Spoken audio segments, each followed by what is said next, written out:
Hey, everybody, how you doing? Well, that's good. Welcome to PHLY Flyers, presented by Bet365. My name is Bill Matz. I'm your director of fun and games for the evening. Joining me live in the Xfinity Mobile studio, it is Mr. Flyperbole, Steve Jaco. What's going on today, Steve? I'm back, baby. It feels like it's funny because I go through these spurts Yeah. where you don't see me for a couple weeks and then you see me like every day for like 2 weeks, and we're back on one of those spurts because I'm here today. I'm doing a bunch next week. So all right, let's go. Let's talk let's talk that hockey. Let's do that hockey. Yeah, it's funny because you end up doing a ton of the post games, but then a schedule like this happens, and it's there won't be any games for a while. But both Charlie and I have used this time to take some off days over the next couple of weeks, so we'll be seeing plenty of Steve and maybe another Kelly show or two. I'm not positive of the schedule. Steve knows it better than me, quite honestly. I have to constantly ask him. It's because I have to, because this is like your whole world. Whereas me, I'm like dipping my toes in, and I'm like, hey, okay, I got to be very specific about when I dip those toes. Just like, Brenna, do you know who's doing the show today? I don't. No, I haven't opened the spreadsheet where it tells me directly. She's the best in the business, yes. So, Absolutely. We have a mailbag show for you today. Figured we'd close out this week with you coming up with topics, because I'm fresh out of ideas, quite honestly. What an Olympic break it is. It is the Olympic break, and it would be one thing, like, we have to talk about all these hypothetical trades, and there's plenty of them in today's mailbag. Like, if it was the Olympic break but stuff could still happen, like, at least then there's you'd hear rumors and things, but I'm sure teams are talking, but since nothing can actually happen, like, we're not really going to get any of that. So we just kind of have to make it up ourselves and talk about whatever the hell we want. And today we are doing just that. I turned it over to Twitter and Blue Sky to get some of your questions. And let's dive right into it, Steve, because our first one is from Kelly Hinkle herself. It's a two-parter. The first one, who was the best goalie of the 90s, and why is it absolutely not Marty Brodeur? And how hurt were you emotionally when you learned JJ's awful opinion on this matter? So this goes back to the carnival, and actually a conversation I had off the air with Kelly yesterday, because I'm sitting there watching the Canada-Czechia game, and they flash back to when Dominik Hasek in '98 beat Canada en route to the gold medal, beat them in the shootout, stopped Gretzky, stopped Hull. Like, it was awesome.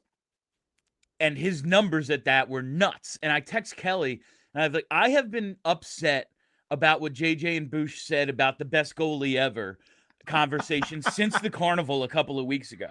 And Bush had Wah, and JJ had Brodeur, and Kelly and I are just both sitting there like, Dominik Hasek for the '98 Olympics alone, he had a sub-1 goals against average. He beat Canada, or he beat the U.S., he beat Canada, and he beat Russia en route to a gold medal. I don't know. That seems like the three best hockey countries in the world. Forget the MVPs and taking that god-awful Sabres team to a cup final, all the Vezinas awards. The '98 Olympics alone, it's Hasek. Yeah, I mean, Wah's my guy. Like, Wah's one of my favorite non-flyers of all time, and I absolutely love him. He is one of the best of all time, for sure. Oh, certainly. But Hasek, what he did, see, you're citing what he did with that Czech team. I'm thinking what he did with those terrible Sabres teams, and how he elevated those teams every year was unbelievable. Like, who's the star player on those teams? Satan? Like, Miroslav Satan? Are you kidding me? Like, these are not great teams. And he was just, and the thing about Brodeur was playing behind one of the most annoying teams of all time, a team of war criminals, as I'll often refer to them on Flyperbole, especially Scott Stevens. He is noted war criminal Scott Stevens on my program. But those guys, that was such a tough defense, such a tough system. And Brodeur was good, don't get me wrong, but having that system in front of him was such a great benefit to him, having those players in front of him. Hasek had nothing in front of him. Like, Wah had the Avalanche, right? He had the '96 Avalanche, and the Canadiens team was pretty good too, but Hasek had nothing to work with. Yeah, that's that that 99 Buffalo team that went to the Cup final. Miroslav Satan, 66 points, led the team by 10. Michael Pekka is in second with 56. They have 3 50-point scorers. That's it in the whole freaking roster. I realize like maybe scoring wasn't at its height at this point, but I don't think they scored more than 2 goals in any game in that series. Or no, they won game 1, 3-2 in overtime, and they didn't score more than 2 in any other game in the series. Just a little look here. From 93-94 to 2001 with Buffalo. So his second year in Buffalo through his last year in Buffalo. Just some of the way the way some awards voting went for Hasek. Hart, second. Jennings first, Vezina first. Hart third, Vezina first. Oh, look, Vezina eighth, a down year. Hart 1, Vezina 1.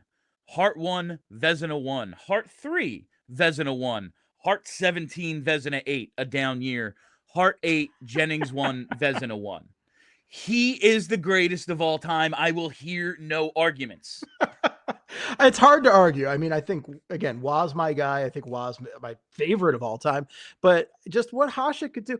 And here's the most amazing thing is, like, as soon as you put him on a good team, as the first year on Detroit, right, he goes and he wins. So Stanley Cup, done right away. You put him on a great team, and all of a sudden, because Detroit would always win, like with Chris Osgood back there. And Osgood's one of the most perfectly mediocre goalies I've ever seen who benefited from playing on a great team, a truly great team, much to my chagrin as a 90s Flyers fan.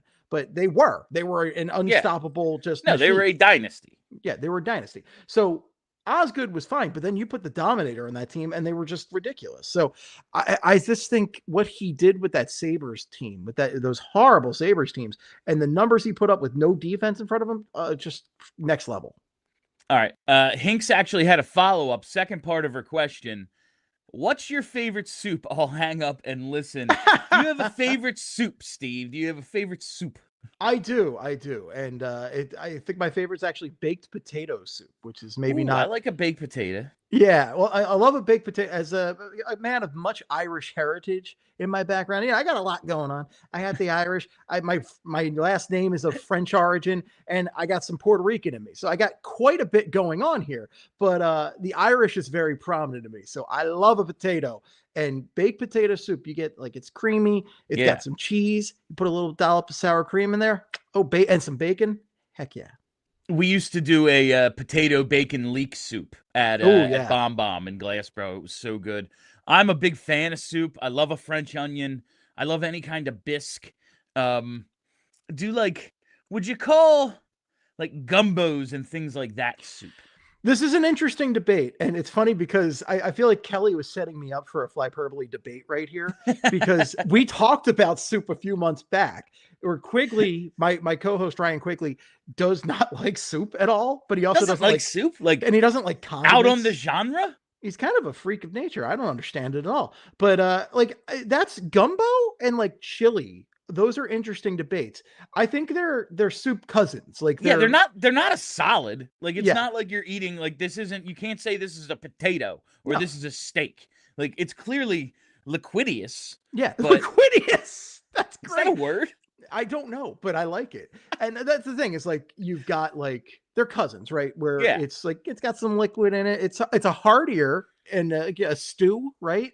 Yeah, so a stew. I guess you would go stew, right? Yeah, it's kind of next door to a soup, but it's soup adjacent right there. I do love something. I don't like the name. It annoys me. Like chicken tortilla soup. Yeah.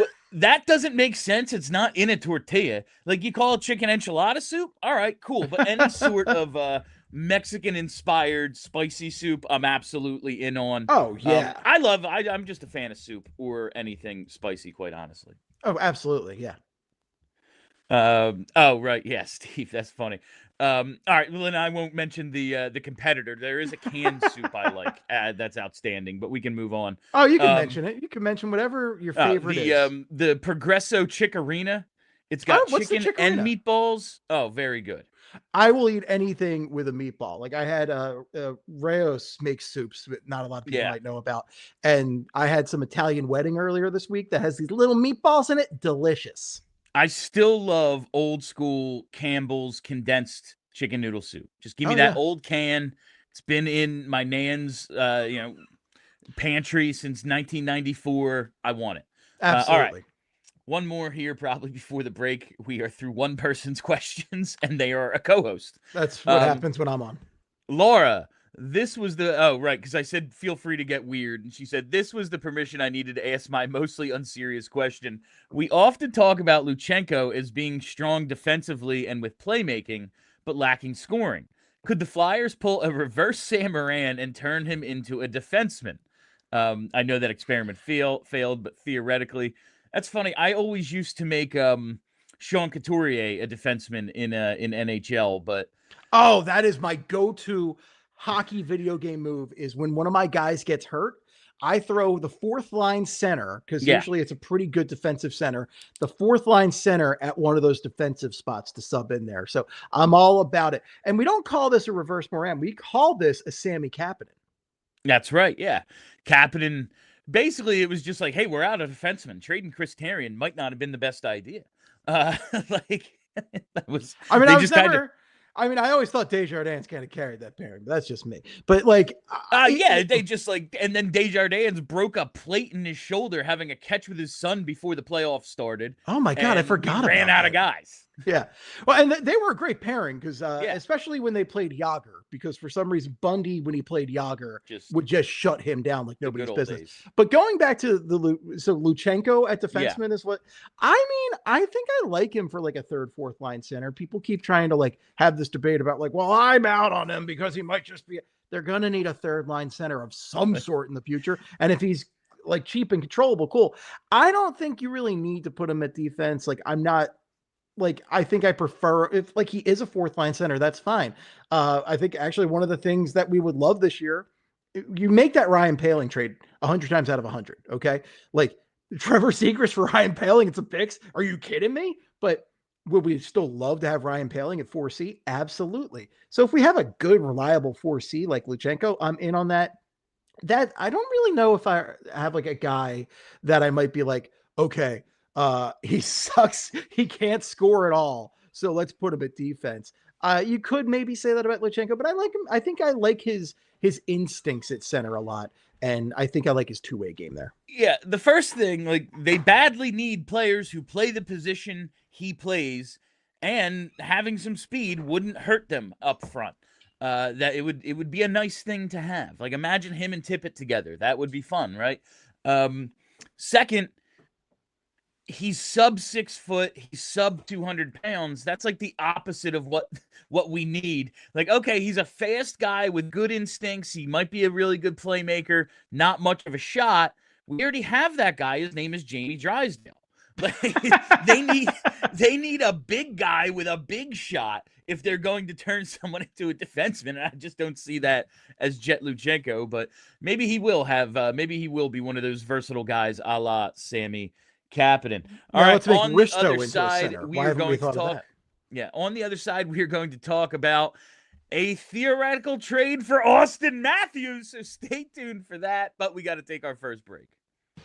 All right, it's time for me to tell you about Xfinity and the Xfinity 5-year price guarantee. What if I could offer you reliable and intelligent Wi-Fi? And what if you could keep it at the same price for 5 years? Well, that's the Xfinity 5-year price guarantee. Imagine Wi-Fi that makes everything in your home work together and that fixes problems before you even notice them, like super intelligent Wi-Fi with a sixth sense. Imagine Wi-Fi that lets you stream the game even when the whole family's online and has all your devices working in perfect harmony. And imagine all that for 5 whole years. And the best part, there's no annual contract, no hidden fees, and Xfinity's best equipment is included. Take it from me, a lot can change in 5 years. Championships are won, records are broken, but your Wi-Fi, it should stay reliable and the price should stay put. Lock in your price and unlock the possibilities with Xfinity. Learn more at Xfinity.com. Xfinity, imagine that. Select plans only, restrictions apply.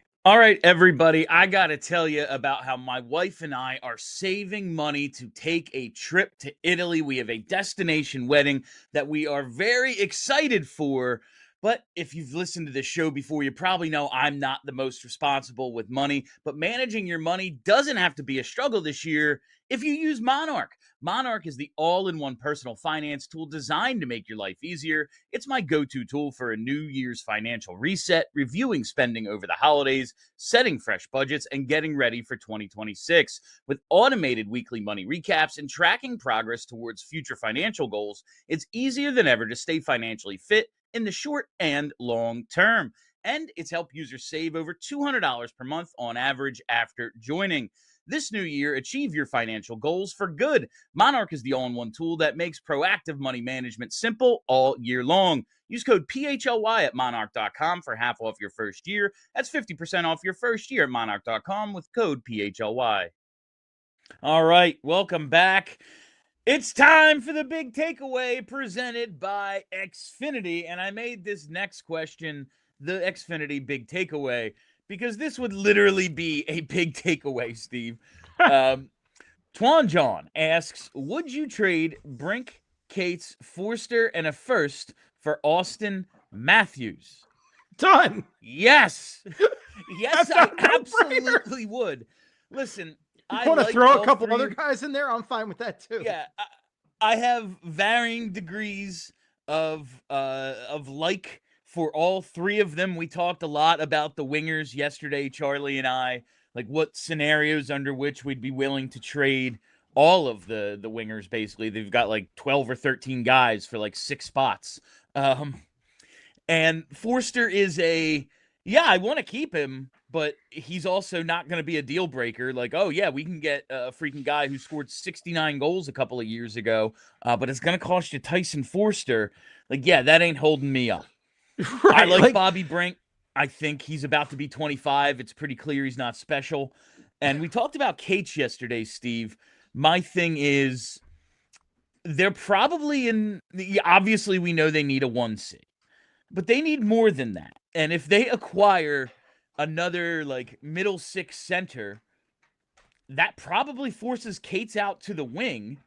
And then suddenly he's just far less valuable to this team. Although, listen, you can never have enough centers. He's a good piece that you can put anywhere in your lineup, and he'll be pretty good for you. I can see him having value around the league, but none of these guys are holding up a deal for, yes, Auston Matthews. I know some of the shine has come off. He hasn't looked quite the same.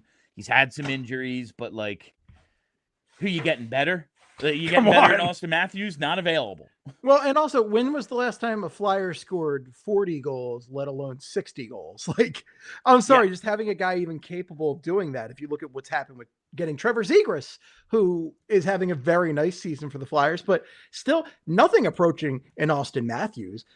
Really, I will trade I would even consider trading one of Martin or Michkov in a deal for a guy like that, because that's a true number 1 center that you'd have on your team. For the most part, I think of these deals as I will trade anybody except for Martin or Michkov. I'd prefer not to trade Forster, but if you have to, you got to do it. And really, I think you might have to if you're going to swing a big deal for one of these guys. So yeah, like, is he a little bit of a fancy boy for the people of Philadelphia? He might be. I'm thinking of Seinfeld when Jerry's got the fur and the purse, and it's European, and the guy's like, "Oh, the fancy boy." Like, that's how the people of Philadelphia would deal with Auston Matthews over here. But like, the guy can score 60 plus goals. He's he's capable of doing that, and he just has skills that it's impossible to get a center like that unless you take a swing. So I'm in on that, but like, I would give up so many more guys just to make that happen. And just like he does other things really well, like almost a 60% guy this year in the face-off dot. He's last few years like 56, 52.4, 53, 56.8, 59.3. A couple of years ago, he finished 3rd in Selke voting, 4th in Hart. He's won a Hart. Like, he's awesome. It would take a lot more than that, and I'd be very much willing to part with even, I realize it doesn't feel like he's on the level of the McKinnon and the McDavid the way it felt like he was going to be when he first really started breaking out. But like you said, it's been a while since we had a 40-goal scorer. Like yeah, he's Jeff on Carter's pace the for last that. one, right? He's having, not the most exciting year, and it's like, oh yeah, he'll probably get 40. Yeah, Jeff Carter, I believe, is the last Flyer. I to score believe 40 his 46 is the last time someone did it. Yeah, so it has been a long time, and we need goal scoring, obviously. This team of just perpetual passers that is the Flyers. Just guys who are constantly like, no, I insist you take the shot. No, you take the shot. Somebody take a shot. Yeah, so that is the big takeaway presented by Xfinity. I would give up basically anything to get Auston Matthews. This next question here, Steve, is from Tocchet's boy. It says, is there any move to be made / conversation to be had about Jason Robertson? Flyers could afford the cap hit and are in dire need of elite talent, though not a position of need. They are gangbusters on the wings. Could we string together an offseason package Dallas would consider? I do think the Flyers have assets Dallas would be interested in. Some bigger guys up front. Doesn't Owen Tippett just feel like a Dallas star? Yeah, he absolutely does. Guys who are a little bit cheaper because, listen, Heiskanen, Harley, like they have so many guys to pay. Mikko Rantanen. There is going to be some money coming off the books with Jamie Benn and Tyler Seguin soon, but like they need a little bit cheaper guys. They want to get a little bigger up front. I do think there is a deal the Flyers could make to bring in Jason Robertson. And listen, again, they need goal scoring. I will take a guy who can put the puck in the net 40 times. Like that would be really cool. The issue for me does become at a certain point. Right now, Zegras is playing center. Might just be he's a winger. You're going to have to pay him at some point. You're already paying TK. Maybe he's part of the deal. That makes it a little bit easier. But you're already paying TK. You're going to have to pay Michkov at some point. You're going to have to pay Martone at some point. If you keep Forster, he'll be in line for a deal. You've already paid Owen Tippett. How much money can you have wrapped up in the wings? Now, again, some of these guys would probably be a part of the deal, but I just don't know, given what is here, how much I want to wrap up in wingers when we have such a glaring need somewhere else. And you're going to have to take a swing at somebody big, like center's the obvious position that we always talk about, but also you got to think about defense at some point because we all like Travis Sanheim, right? But Travis Sanheim's the guy who's the extra defenseman for Team Canada. He's the guy who he's putting up 25, 26 minutes a night, but you start to see that wear and tear in the second half. We've already seen it a couple times. He's gotten burnt pretty notably a few times in the past few weeks. There are certain guys during the Olympics right now that I'm very much like when they're not playing, like, okay, that's fine. Dan Vladar did not have a great day today for Czechia, and I'm totally cool with that because I want Dan Vladar to relax, have himself a little European vacation. Take it easy, bud. It's a working out vacation. Fantastic. And that's what I want for Travis Sanheim. But the Flyers, if they really want to compete, they're going to need to take a swing at defense. They're going to need like a 1D. They're going to need a 1C. I'd rather spend as much money there as possible than adding another wing. And again, if you trade for Jason Robertson, I'm sure you exchange some of those contracts, and I love the guy. He's fantastic. I'd love to have him on my team, but it's not really where my area of concern is. Yeah, listen, he scored 41 and 46 in his career a couple of years ago in his early 20s. Last few years, 29, 35. He already has 32 this year for Dallas. He doesn't turn 27 until the end of July. Like, this is an excellent player.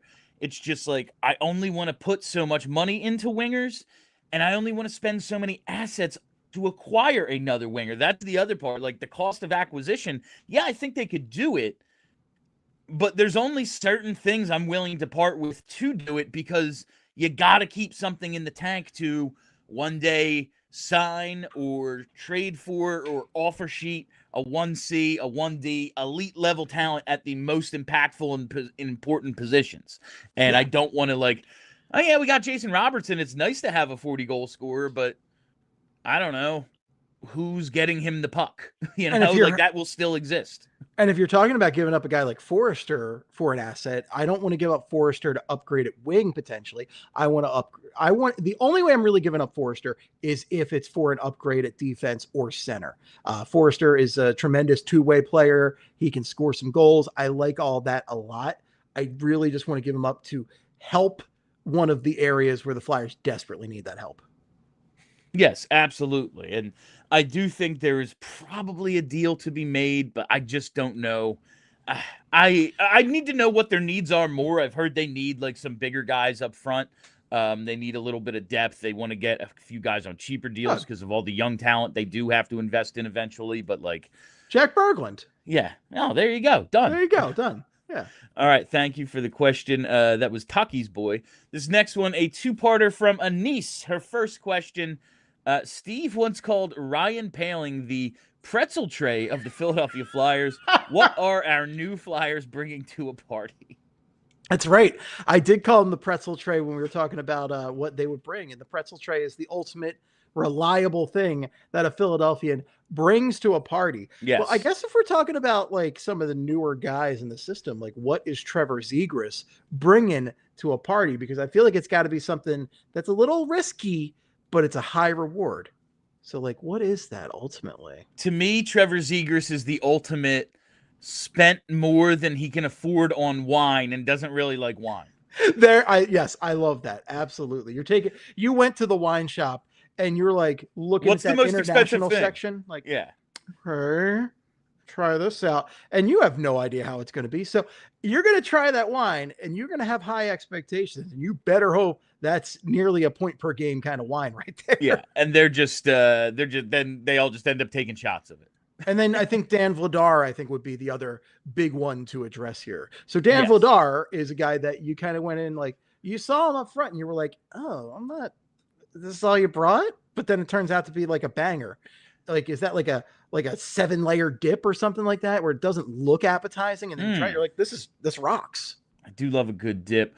Trying to think of Dvorak, like, because he's very much a part of the social group. Yeah. But a little older than everybody. It's like, what would he bring to appeal to the kids? Oh, that's a case of High Life right there.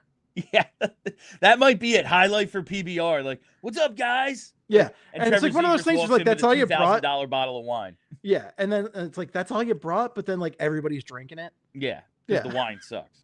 Exactly. All wine tastes exactly the same. You're right. Anyone who's telling, oh, this is wine. It tastes exactly like all other wine.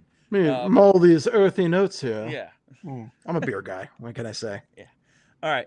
Anise again says, alternative question for the Olympics, if you prefer one. What winter Olympic sport, if any, do you think members of the current Philadelphia Flyers would be good at other than hockey? And what NHL Olympian from USA or Canada would you want on the Flyers, and why? I'm not limiting the second part of the question to hockey.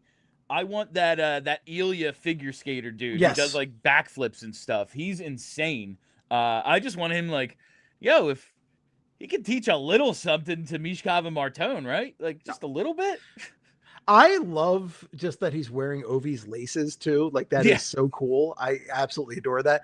So thinking about Flyers that would be good at other Olympic sports, for some reason, I'm thinking like Travis Sanheim doing skeleton for some reason. Even though he's tall, is that supposed to be a shorter guy's game? I don't know. He seems like he would be like comfortable, like, okay, and just very chill. Like it seems very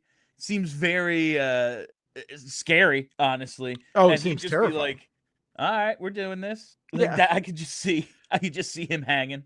I want to see Noah Cates, Tyson Forrester, and Bobby Brink as a curling team because they have such good chemistry. They work so well together. Noah Cates is putting the stone down the middle, and those two are doing the sweeping.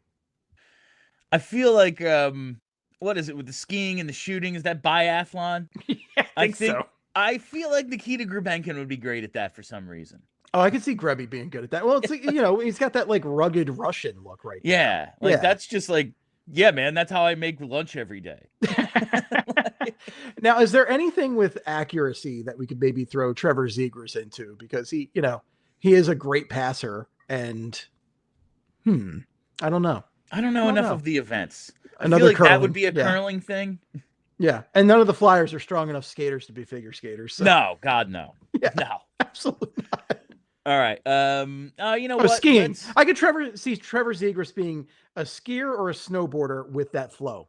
Oh, definitely. I could absolutely see Zegras. He looks like a skier or snowboarder. Yeah, there we go. And listen, he did hate the sun out in Southern California. He needs it. He needs his season, so maybe he's a winter sports guy. There you go, Steve. All right. On the other side, we're actually going to get a couple of TV and wrestling questions before we get back to the hockey, but we got to take our second break. Let me tell you how my morning starts each and every day. It starts at my Wawa. Now, this is an ad read, but everybody watching by now has to know how much I love Wawa, and Wawa has given us yet another reason to love them. It's the $5 Big Breakfast Deal. For just $5, you can get any sizzly breakfast sandwich, any size hot or iced coffee, and a hash brown every morning from 5 a.m. to 11 a.m. That's right, a breakfast sizzly, a coffee, and a hash brown for just $5 from your local Wawa. That's value, that's convenience, and that's deliciousness all together in one deal.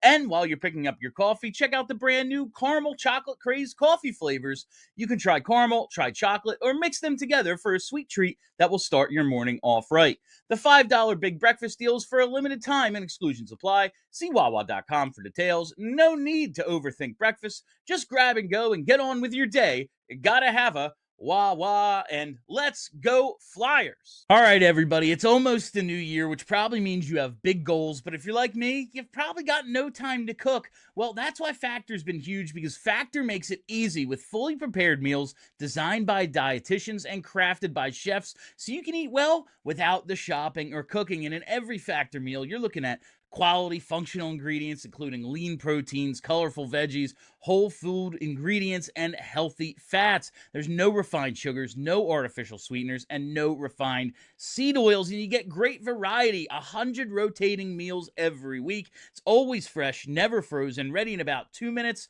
no prep, and no stress. I use this and you should too. Head to factormeals.com/PHLY50off and use code PHLY50off to get 50% off your first Factor box, plus free breakfast for 1 year. Offer only valid for new customers with code and qualifying auto and renewing subscription purchase. Make healthier eating easy with Factor. All right, welcome back. And before we get to the next question, I got a plea for you. Hit the like button. Give us the likes. Likes are completely free. All you got to do, click it. Takes a second. Just do it. Just pump Makes up us the feel like good. numbers. We like it. All right. Let's get back to some mailbag questions, Steve. Let's go to J Chime. And he says, favorite babyface turn moment in wrestling history. This is, of course, when a bad guy, a heel, becomes a good guy, a babyface. Babyface. I did not know that terminology. Yes, yes. Yeah. The good guys are the baby faces. There have been some really great ones. Like everyone goes to like the double turn at WrestleMania 13. Brett, after the match, keeps beating up Steve Austin. All of a sudden, now Austin's a good guy. Brett's a bad guy. Like a mid-match switch. Pretty crazy. My God. When Macho Man lost the retirement match, I think it was WrestleMania 6 or 7 to Ultimate Warrior. And then Miss Elizabeth comes out of the crowd. They reunite. Macho's a good guy again. This is great because I know every name you're talking about and none of the context. Batista bombing, power bombing Randy Orton to make Randy Orton a good guy. That was some good stuff. All the Evolution breakups were good. But there's always good wrestling stuff. All right, let's go to this one from Adrian. Which 90s TV show could ice the best starting lineup? Oh, yeah, this is for me. I like this one. I was really thinking about this, Steve. The best thing I could come up with is Full House because Uncle Joey always had Red Wing stuff. Uncle Joey had Red Wing stuff. Play a little. And John Stamos has hockey hair. Like that is some big time hockey hair. That's true. Yeah, right that's a good point. And Bob Saget was a tall guy, right? So you got that long reach right there. That long reach. Philly guy. I'm sure he knew his way around the bullies. Oh, absolutely. I'm sure he did. Baby. Temple U. Let's go to you. I also think of, I believe this counts to the 90s. Rest in peace, James Vanderbeek, but the Dawson's Creek, because of course, the Mighty Ducks' own Joshua Jackson is on Dawson's Creek. Ah, there you go. I don't know. I don't know if Katie Holmes can really throw some bows out there, or Michelle Williams, but certainly between Vanderbeek and Joshua Jackson, you got a couple of good ones there. I'm trying to think if there's some other good ones. I mean, Friends had some hockey connections. They had too. some Those hockey went to a lot of episodes in Rangers there. Game. Yeah, Matt LeBlanc was a big hockey guy. Not Sein. I love Seinfeld, but not Seinfeld. Maybe Kramer could be a center, but no, I don't see it. Jerry ain't throwing bows out there. It ain't happening. Costanza might be tough in the trenches, but Jerry ain't throwing those bows. That's for sure. He's too much of a fancy boy, as I said. But yeah, maybe you get to some Friends. Ross is obviously the weak link on that line. Clearly. Yeah. Clearly. Yeah. But I like your initial idea. I mean, you could go with the Full House one there because Joey obviously knows his way, and Stamos has elite hockey here. Yeah, so that works. All right, we got a couple here from Dr. Slurp. Yes. If you had to pick only one hockey jersey to wear for the rest of your life, which jersey are you picking? Any league, any year, any player? I am going off board here, and I am picking probably... I have a Syracuse Bulldogs Ogie Oglethorpe jersey that I do wear a lot. Look at so that. That's up there. Or if I had a blue, I have a white Chiefs jersey that I got in like the 6th grade for Christmas. And it's got my name and number on it. But if I could get the blue one with just 7, Reg Dunlop, I think that would maybe be the one I went with. I can't believe you didn't go with Frank the Animal Bialowas out of all those options there. I've been looking for one. I found one for like $500. The old purple one, flex patch on the shoulder. And I was like, can I? No. I've seen a site where it's not going to do it. I think it's like Rare Vintage or something like that has one for like 300 and it's the white. So that might be an option right there. I can't get away with a white jersey though, because I'm going to spill stuff on it and it's going to be terrible. That will be destroyed. The one I'm wearing is certainly of consideration for me right here. So, the Black Flyers from the 90s is always definitely a great choice. Would be Leclerc. I had a Leclerc growing up that one of my ex-girlfriends took and never gave back. So, Cheryl, if you're listening, I want that jersey back. However, ultimately for me, and I love the Purple Phantoms jersey from the 90s, one of my favorite all time. And I have one of those upstairs. I wish it was a little bigger, but it still kind of fits me. It's still pretty good. Overall, though, it's got to be 90s Eric Lindros orange. Got that C with the outline. It's just a thing of beauty right there. That is my all-time favorite. I have one upstairs. It's awesome. That's mine. I'll tell you the worst part of those jerseys. If you want them with like a cool vintage patch, it's almost got to be the 97 Cup. That's what I have. I don't want to remember. Oh, yeah, the series in which they got swept and Eric Lindros didn't score a goal until there were 20 seconds left in Game 4. Yeah. That's very annoying to me. And it's just there was it's a cool an patch, NHL 2000 patch. I wonder, that would be something maybe you could get on there, but I would want the stuff. I would want some stuff on it. I like having stuff. I love a good patch. That's one of the things that really upsets me with a lot of the ads on the jerseys now is it messes up how the patches are and the captaincy. Yeah. And that's just stuff you shouldn't ever mess with on a hockey jersey. So I really hate to see it. But yeah, that's my favorite ever is that orange Lindros one from the 90s. Just a thing of beauty right there. It is. I have a white Lindros on the wall right next to me. Yeah. Let's see, where were we? Oh, another one from Dr. Slurp. You guys talked about evaluation years recently. How much time do Danny and Jonesy have left in this rebuild to get what they need before you consider it a failure and the plan needs to be reset or shifted? What milestones do they need to hit and when for you to believe they're still reasonably on track? Interesting question. Yeah, it is. I just don't know if there's like a good answer for it. Like it takes as long as it takes. And yeah, man, if we're still sitting here in 3 years, like, we just need that 1C. Michkov's on his 3rd contract. Like, yeah, but like we don't know that until it happens. What milestones do they have to hit? Like, it depends. Big thing for me here. If Porter Martone wins Rookie of the Year, like, I don't know, I'm willing to wait a little longer. Like that just. I need to see signs. I need to see. Yeah. I love the zegras acquisition, but I think if we, in the next 2 years, this summer, I'm really realizing it might not be the year that they're going to take a swing at a guy, because a lot of the guys went off the board that they wanted, and it sucks. But if you're thinking about it, like, I think maybe in the next 2-3 years, if they don't take that big swing at center, if they don't try to get a guy, and if maybe michkov regresses more because he can't figure it out with Tocchet, if Martone comes up and struggles, then I'm really seriously reconsidering this. Especially the Martone of it all is really interesting, because we have sky high expectations for that guy. He looks fantastic in college. He was really good in the World Juniors.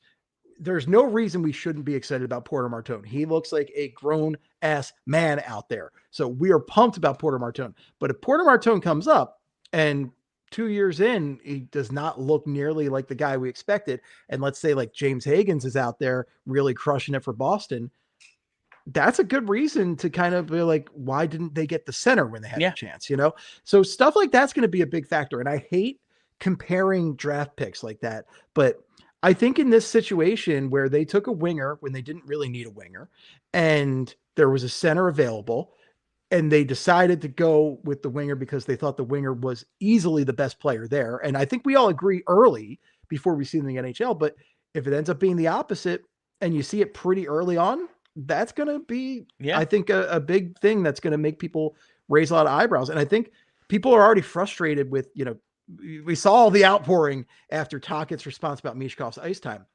So I think that's already got kind of people a little bit more impatient with them than they might have been at the beginning of the season. Yeah, I think a couple of things have to happen this summer. Individually, Matvei Michkov has to take a big leap. Like, he's got to stay here and work out and put everything from this season behind him and then start next year on fire. Like, that needs to happen. From a front office perspective, I wouldn't let great be the enemy of good right now. Like, all right, man, yeah, we can't get that 1C, but there's a top pair defenseman available. Like, make that happen. If I had to, I talked about this with Charlie the other day. If I had to put money on like one semi-major move, like a zegras level move, maybe it's not a superstar player, but it's adding another really good guy, it would be a top pair defenseman this summer. That is my guess. I mean, I would love to see a top pair defenseman. You look at we were talking last time I was on about the 2010 team, right? And the 2010 team, getting Chris Pronger was such a difference maker for that team, having that big physical presence and also having that just meanness, that's one thing that I think gets underestimated sometimes, just having a guy with like attitude to get in your face and really not scream at guys, but I think hold guys accountable when they're struggling and stuff. It was not always like the greatest locker room as far as like getting along with each other, but you had different levels of accountability that I think really worked out. And just having a guy like Pronger to kind of, when this team was maybe down in the playoffs, be like, no, we're going to go kick their butts and get right back into it, was really huge. And also just having that physicality, having those smarts, because he wasn't the same player at that age, but he was crafty as hell. So having a guy like that, I think, made a big difference for that team. So yeah, I would love to see a top defenseman, because I think that would really help this team a ton.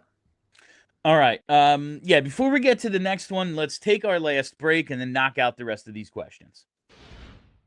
All right, it's time to talk about Elkin Chevrolet, because Elkin Chevrolet is run by three brothers. They're real brothers, local guys, and they are big Flyers fans. So if nothing else, you know that they're loyal. And right now they're putting on a President's Day sales event, and the deals are bigger and better than ever. If you need a truck, they've got you. If you're looking for an SUV, they have that too. Every vehicle comes with the kind of service that makes you feel like part of the Elkins family. But do not wait. These President's Day deals are only here for a short time. So swing by Elkin Chevrolet on Route 73 South in Marlton, New Jersey, and get in on the deals that are just plain honkin' good. Elkin Chevrolet, real brothers, real deals, and a whole lot of that honkin' good service. Elkin Chevy, together let's drive, and together let's go Flyers. Listen up, Philly sports fans. If you're looking for something truly unforgettable this year, I've got the perfect idea. You've got to check out the incredible work from Philadelphia sports artist Jordan Spector over at SpectorSportsArt.com. I personally own one of Jordan's pieces myself, and trust me, these aren't just posters you hang on the wall. These are museum-level artworks of the greatest moments and icons in Philly sports history. His collection comes in prints, canvases, and even athlete-partnered trading cards. And get this, one of his newest cards actually includes a piece of Brandon Graham's real game-worn jersey from that matchup in New Orleans, the big one against Kansas City. It doesn't get more authentic than that. If you've got a diehard sports fan in your life, or if you want to treat yourself, this is the kind of gift they'll talk about forever. So head over right now to SpectorSportsArt.com, that's SpectorSportsArt.com, and grab something epic for the Philly fan in your life. Okay, we are back, and let's hit this next question here. Oh, this is a funny one from Bill Farrell, because he asks, what is the most outlandish fan trade idea that you've been sent this season? My initial answer was a question earlier, like the Cates Forster Brink line for Auston Matthews. Now, listen, that's 3 good NHL players and a first-round pick. It's not as if it's a total ripoff, but like you would expect that to go for more. But Charlie actually mentioned this to me the other day. I don't remember if it was on the air or off, but he said the other day that he had someone asking for the Flyers to trade for Samuel Hlavich. It's the Slovakian goalie that beat Finland the other day. Apparently, he's in the AHL for the Iowa Wild, and we already know the Wild kind of have a logjam at goalie with Philip Gustafsson and Jesper Wallstad, so people wanted to look into that. He played a really good game. He's got like an 880 something save percentage in the AHL, but he played an excellent game. Fedotov. Yeah. I mean, that's so he played a really good game Olympic against Finland, run, though. And I love the small sample size. Like, one really good game in the Olympics. Let's trade for him. Like, I mean, if he costs nothing, he's probably not worse than Ersson. Yeah, I mean, that's not saying much, but sure. I mean, hey, bring Fedotov one back for too. one, make it happen. Yeah. That is pretty outlandish, but yeah, I love the one earlier because, like, it does feel like at least the building block there, but then it does get to the point where it's like, I trade my whole team for this guy. Yeah, like, here, have our best line, and it's like, I mean, it's a good line. It's like a second line at best for a lot of teams, but like some teams, it's the third line. Have there been in the BSH Slack? Have there been any good suggestions? It's all just chaos in there. I don't know if I've seen one that is necessarily like, it's just complete chaos, and it's harder to follow than ever. Because I remember you used to just stick to the radio Slack because there was just so much going on. Oh, there was way too much going on in the main one. I feel like it's worse right now. Like the day that the Dvorak extension was signed, I logged in and there were like 145 unread messages within like, I don't know, 20 minutes. And I'm like, I ain't reading all that. There's not a chance. It's not happening. I'd have to see. I feel like if there's anybody, Joe DeMarini would have it, because Joe DeMarini he has not been a Flyers fan for tremendously long, but it's long enough that his brain just comes up with these wild ideas that I can't even like fathom. And like for a while, he was like saying the Flyers should get Skinner. They should totally go out and get Skinner. And then the Penguins did it. So it's pretty funny. I don't know if I've seen like an overly outlandish one. It's such a bummer that McDavid came off the table, because like that was so fun to think about, the possibility that he even might, like, we didn't expect him to hit free agency, but the possibility that he might was so much fun. Just the possibility that he wasn't going to re-sign, which would force Edmonton to trade him. Yes. Like, that's really like, okay, yeah, trade me and I will, maybe sign an extension somewhere else, but I'm done here. That was really, because it was never going to be, I'm going to hit free agency. Like, guys like that don't go to free agency. Nor should they. I mean, if you let him walk for free, you're insane. It just doesn't make any sense to do that. So I don't know if I've heard an overly outlandish one, but like, again, the teams, these guys need to stop signing. They need to go to free agency and they need to let Comcast pay you. Xfinity, we want to pay you a lot of money. That's their new They slogan. hate moving, man. They all hate moving. And like, I get it. I bet like a rich person moving must be a huge pain in the ass. Like, I know I'd have like 4 pinball machines. That can't be easy to move. But like, you're rich. Someone's doing it for you. It's not like you're packing up a U-Haul and driving across the country. You're getting a charter to your new town, and like your stuff will meet you there. Like when I moved last time, it was so much work. I paid more in junk removal than I did on actually moving. Okay. Because I have so much junk. I mean, I have every weird piece of sports memorabilia I've ever picked up. So it's hard not to do that. And so for me, that's one thing. But if I was rich, I'd just be like, all right, go sort all my stuff out and make it happen. This next question I love because it's like, have you been listening to any of our shows? Panarini says, do you think one of the current top 6 wingers will be traded before the start of next season? We did an hour on this yesterday, how there's like 9, 10, 11 guys for like 6 spots in the top 9. Yes. Yes, they have to. There is already not enough room for all the guys that they have. Yeah. Nikita Grabenkin's on the 4th line. Porter Martone isn't here. Tyson Forster is hurt. That it took that to get Denver Barkey up. If they get another center, maybe Cates becomes a winger. Like, they have so many wingers. They're going to have to trade some. They got to trade somebody. And it's always a matter of like, who do you think is the first to go out? Because you hear Brink a lot. I think Tippett's name comes up quite a bit for that. And I know people dream about it being Konechny, but that contract is really long. So I don't really know who goes out, but at some point they are going to have to move somebody out. Now, next season, I am less optimistic than ever that they're going to make a big move before next season. You might see some guys that are getting some really crappy ice time in the 3rd or 4th line, probably Michkov with the current situation, but who knows what it's going to be. But you know, it makes me excited. It makes Brucey excited. Whatever's going on here. I mean, I don't know. They have to trade somebody, but is it next season is my big question right now. I do think, and this will take us right into the next question from Tanking Gritty. What would you call a successful offseason this summer? One, like I said, the Michkov thing, like just kill it and then start the season on fire, as well as one more high-end addition, a Zegras or better level player. Center, defenseman, don't care. Like, you need both. But if they are able to make one move for another elite level player, that would be, I would say, the minimum for success. Michkov becomes what he's supposed to, and another guy is brought in who makes this team considerably better the way Zegras has. Right. Because if Martone comes in at the NHL level next season, and that's what we expect to happen based on how he's looked, that's a potentially huge upgrade for the Flyers. So how do you accommodate that? Because I think that one thing about this front office compared to the previous ones with Chuck Fletcher and Ron Hextall is they're very aware of how frustrated this fan base is. You know, they might put a smile on and they might say like, yeah, I feel good about it. But like, they know how mad we are. Like, Jonesy is a smart move at president because Jonesy is more plugged in to the fan base and the fan opinions than a lot of the previous front office personnel from his time at WIP and his time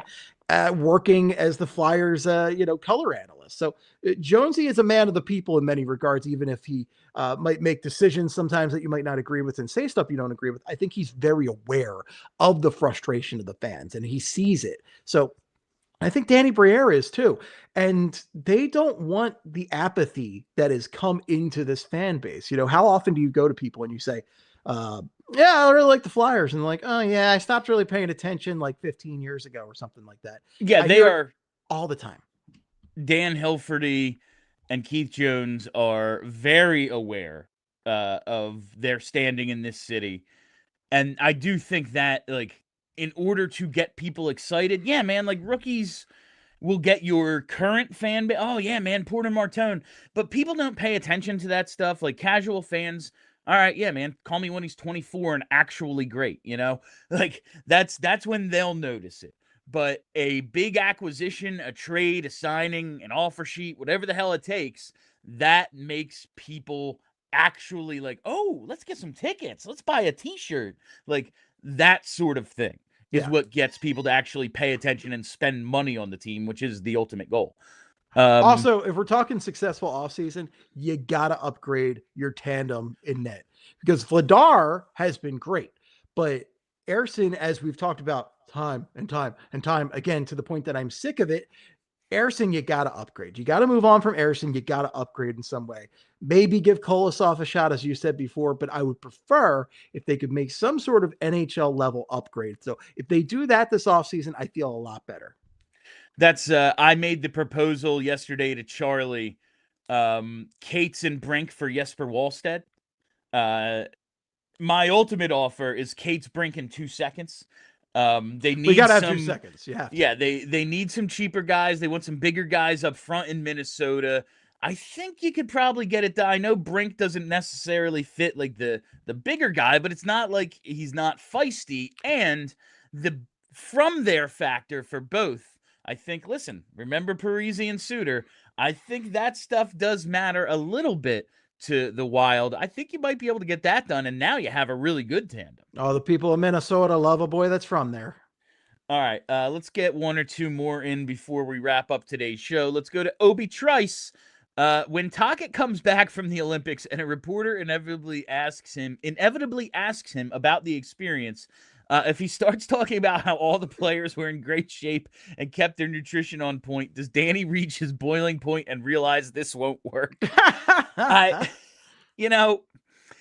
It is like, I don't always get a chance to listen to Tocchet because you and I are often doing the post game while he's speaking, and Charlie will fill us in on some of the things we ask about and the major talking points. But man, he does seem to like hit on this thing a lot. And I don't know if Danny reaches a boiling point and fires the guy. I think it takes a lot to get to that point. 3/4 of the way through his first season in a 4-year deal or 5-year deal, whatever the hell he has. Well, the thing is, like, they signed him to a big deal and they were so excited about it. Yeah. They pumped his tires up so much when they hired him.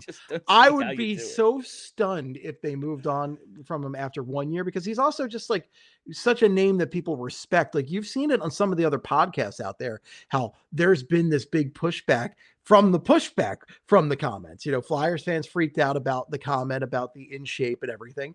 And then you've seen other podcasts come in and say that Flyers fans are idiots and stuff like that because of the pushback on that. So it's such an interesting situation, but just due to the fact that they signed that big deal, I'd be very surprised if he reached that boiling point so soon. All right, this last one we're going to get to today is from Bread. That's right, Bread checking in. Do you think that the next great Flyers team will be able to have all of the Sanheim, York, and Drysdale on the blue line? Even with Drysdale's defensive game taking a step, it feels like you can only have 2 of those 3 tops. I don't know how much carry, like York and Drysdale, I guess, are somewhat similar. It helps that they play opposite sides.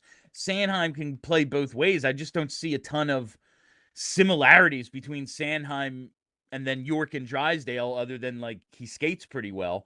I think you can. You'd need specific partners to really make the thing work. You might have to fill holes other ways, but my thing is, I think you're going to need one of those guys, namely potentially Cam York, to like make a deal happen for you. You have to give something up to get something. And Charlie and I talked about this yesterday. You look at contracts like Cates and York's. They gave TK the 8 years, no move, no trade. They gave Owen Tippett the 8 years. York, Cates, these guys, all right, here's 4 or 5 years. We like you. We want to keep you around. We think this is a reasonable amount of money to pay you. There's no trade protections. It's not, the max length deal. I think guys like that could be very much in play as trade chips. Yeah, the big question for me is not necessarily which one will be around, but which one won't be around. Like who's your trade chip? And it just doesn't feel like all 3 of those guys will be around. And it feels like Sanheim's the most likely to be around of the 3, just given the contract, given his reputation on the team. Guys love him. He plays a ton of minutes. York has always been a guy who just doesn't feel like he's reached that full potential, and Drysdale's in the same boat. So I think it comes down to who does the coach like more and who does the front office like more? And that is all the time we have for you on PHLY Flyers, presented by Bet365. Thank you all for listening. Thank you for hanging out. If you haven't already, you got to hit that subscribe button. Follow us right here on the PHLY Sports YouTube page. We'll have some content over the weekend. We've published some mini pods, all sorts of stuff, but we'll be back at 4 o'clock on Monday. Follow us on Twitter and follow the podcast. I am Bill. That is Steve. Thank you, Brenna. Be excellent to each other.